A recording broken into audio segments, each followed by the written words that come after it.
How you doing, YouTube? Matt with Massive Beer Reviews, back with another review. Yeah, a little bit of Pittsburgh born and bred hop forwardness in the form of Grist House Brewing's Fire in the Hill. Grist House, Pittsburgh, been there actually, not just Pittsburgh, but actual Grist House. In the fall of 2015, I went down to Pittsburgh to visit my buddy Dennis from Drylog Brewing has a brewery there. Went there and spent the weekend. And while I was going to Drylog, I was kind of popping in a couple breweries before I got to Drylog. It was a release. First time I went down there, actually. And I knew I was going to get, you know what I mean, once I get to Drylog, I wasn't going to want to go anywhere else. So I was kind of popping in a couple different breweries. And I was like, oh man, there's a brewery about like 4 blocks away. And I popped in and it was Grist House. And they actually had really nice beers. Remember, in particular, a Russian Imperial Stout kind of blowing me away. I think that was the one. But anyway, since then I haven't had anything from them. I think one maybe growler has come my way. And, you know, out of nowhere, they kind of messaged me only a couple days ago and said, hey man, we're coming out with our flagship beer in cans. Would you like some? I said, hell yeah. They sent it to me, got here overnight, and that was yesterday, and here we are today. I'm cracking this sucker. As far as what it says in the can, it says Grist House Fire in the Hill, American India Pale Ale, Pittsburgh, PA. On the back, information. Big. It's just information. I don't know if I liked it or what, but that's kind of weird. Information. At Grist House, craft breweries strive to produce beers that can be enjoyed at every time and place. Our Fire in the Hill is no exception. This handcrafted American IPA is ready to be tossed back by a campfire outside with friends or from a comfort or your favorite chair at home. The bold tropical and citrus nose, delicious malty backbone, and exceptionally smooth finish, this beer is perfect for any occasion. 7.5% alcohol by volume, so verging on that Imperial IPA-ness. And that be that. Government warning stuff. Little dented can, kind of like that portion of the show. Yeah. Label-wise, it's cool. It reminds me of a Starbucks can, though. It does. The color pattern on it, this kind of separation where it goes dark to gray, and the colors they use on it, I actually did not think of that Starbucks thing till the second before I said it. It reminds me of kind of like a double shot Starbucks can. Not necessarily a bad thing, but it's very soft, kind of flat, flash arty, is what I'm trying to say. So, yeah. Nice can. It'll blow me away, but at the same time, don't hate it. So, let's give this a pour, see what she's got. Grist House. Technically, they say Pittsburgh. I think it's where's Drylog is in Millville, I think, PA. So technically, right on the edge of Pittsburgh. They're Febbers. Anyway, dark. First thing you notice from this, it's a lot darker than a lot of your kind of India Pale Ales nowadays. It's leaning definitely kind of old school, kind of West Coasty in color, but there's a subtle haze to it too. You're looking at, you know, maybe a bit over a finger, khaki colored head, pretty creamy stuff, and a subtle haze to it. Nothing super crazy, but yeah, it's that rich kind of caramel malty kind of color. It definitely comes off a little bit darker than what a lot of people expect beers to come off of nowadays. This New England style stuff. That's not. On that, they're going for an American IPA. I'm not saying they're going for the New England style stuff, so she looks spot on. Let's put it that way. See if we can get a nose on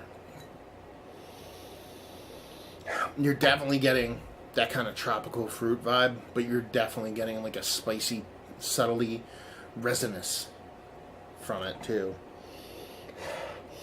Yeah, it's citrus. You're definitely getting the citrus portion of the show. You're getting and it's slightly candied. You're getting your kind of your grapefruit, orange, pineapple kind of melange. But on the other end of the spectrum, you're getting that tropical fruit from it too. You're getting a kind of candied version of your kiwi, your mango papaya kind of thing going on there. So it's definitely coming off fruity. When you have this kind of resin kind of floating throughout the whole thing, it's not super like. Resin for me always comes off a little bit spicy. It doesn't smell overtly spicy or overtly piney, but it's like a sticky, icky kind of resin. It's almost like a kind of, a hashy kind of weed kind of thing going on as opposed to just like a fluffy, nuggy kind of weed. But yeah, sweet and subtly dank. Let's put it that way. So let's just dive right in. Cheers. Wrong pipe.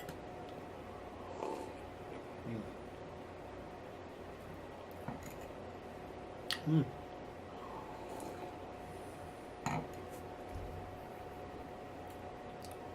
I like this. I like this. It reminds me of something. It reminds me of a mixture of a couple different beers. The hops, they come off spicy and herbally tea-like. There's like a tea vibe to this. There's like a straight up, just not like a sun-brewed tea kind of thing throughout the whole thing, which is by and far and away the most interesting part of the whole beer for me. Is that this is like tea out the wazoo. So I'm getting tons of tea vibes in there. There's equal parts that resin thing, which is still coming off kind of like not really weed, but not really pine, but not really whatever. Just kind of generically resiny, sticky and spicy. A little bit of that kind of herbally hop kind of sinking in there. Then you get the fruit portion of the show. It's very old school Northeast kind of IPA. It's very old school kind of sip of sunshine. And that kind of fruit flavored format. You're getting a kind of tropical fruit and the citrus fruit that comes off in the candied portion of the show. But you combine it with that little bit of, not even a little bit, a decent amount of resininess. It kind of gives you a little bit more of that kind of little bit of West Coast vibes. But you throw in that tea thing that I'm getting, which is just, like I said, it's like a sun-brewed, unsweetened tea thing. It separates itself. It keeps itself from falling into the kind of trap of being a beer that somebody else is trying to make somebody else's beer. There's that added component to it, which is always, everything's been done before, within reason. So even if you think you're being ultra original, chances are you're doing something somebody's already done. So there's going to be a lot of copycats when it comes to beer, even unintentionally and intentionally. But when you have a combination that's unique, there in itself, kind of you find a bit of separation from the has-nots, I guess you would say, and you kind of have that going on in here. Super drinkable. That 7.5% is not coming off harsh by any means. Mouthfeel is a little bit thinner than a lot of people who are into the whole IPA craze would like, because everybody wants these turbid kind of fruit juice bombs, but mouthfeel's spot on for the beer. It is, and what it wants to be, which is drinkable and tasty. And let's get to that point. Let's get to the chase and talk about it. It's one of the better pale ales I've had as of late. For me, definitely on the outside looking in, is one of the more interesting ones. Absolutely. I am one of those people. I like mine to skew a bit more of the kind of, typical fruit juicy shit. But what you have here is a really well done beer that's outside of that. And that's a fucking fantastic thing. And that combination of what it's trying to put out there is pretty fun. Listen, if you're looking for... I love this beer. I'd buy this beer in a second. But I'm not just going to put it up there with the best of the best that I've had, and I've had so many. It's not a matter of this beer not being good. It's a matter of I had so many, and some just kind of appeal to me a little bit nicer. If you're looking for your Treehouses and Trilliums and those beers of the world, and you go into this beer expecting that, you're not going to get it, because that's not what this beer is. There's no difference between going into this beer and expecting one of those kind of New England style hop beers and going in and be like, oh, this thing sucks, because that's what you're expecting, than going into a stout and expecting the same thing. They're totally different beers. Do you know what I mean? Than those kind of beers. So it's kind of like, that's the bummer when it comes to a lot of these beers. And when it comes to like rating things, and that's why I don't rate anymore, but when I look on Untappd and I see all that kind of thing that people do nowadays with beer, is that they kind of be like, oh, this beer sucks, but they don't actually mean it sucks. They mean, I don't like it, based off of, I'm looking for the specific flavor, that I only like this one specific kind of beer that 19 billion people are trying to copy, and if it's not that, then the beer is going to be shit. No fucking mini rant there, but that's not what you're going to get with this beer. If you're looking for something that is a little bit old school, kind of new old school, actually, technically, Northeast kind of IPA, like I said, your Sunshines of the World, those kind of beer, but you want a little bit of West Coast influence, but then you just want that kind of old school East Coast IPA, new old school Northeast IPA, and a little bit of West with that resininess, then you're going to get that. And then, like I said, the tea vibes in this alone, just for me, are super fucking fun. I dig it. Value and availability, I don't know. I believe they're coming out with this week, but I don't know the price. Brewery only, it's got to be. And just say if you like what we like this. Pretty much everything I already covered. If you like multiple different ways that hops can be played into a beer, and you like the combinations that I talked about, that kind of, in a good way, generic kind of resininess, but then you get kind of that slightly candy kind of fruited, slightly candied tropical fruit and citrus thing going on, but you like that little tea portion of the show. If that sounds like something that's going to appeal to you, or you've had beers like that. Some people have brewed with tea. Empire Brewing up in New York.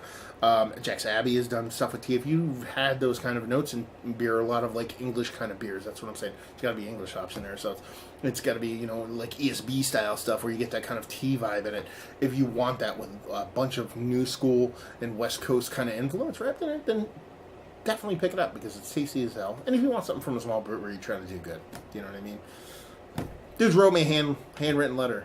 Then, makes me swoon, makes my heart kind of skip a beat. So, anyway, I dig it. And if you like those kind of flavors I talked about, you'll dig it too. So there you go. Another review in the books. Hopefully you guys enjoyed it. If you didn't, anywhere in between, down there, words and stuff and things. This dude, Massive Beers, all one word. Facebook, Staface Libres. The Twitters and the Twits and the Instas and the stuffs and the taps and the things. You can find me there. And hopefully you guys enjoyed the review. Hopefully enjoying a nice non-New England style IPA today. Hope we'll see you next time. Cheers.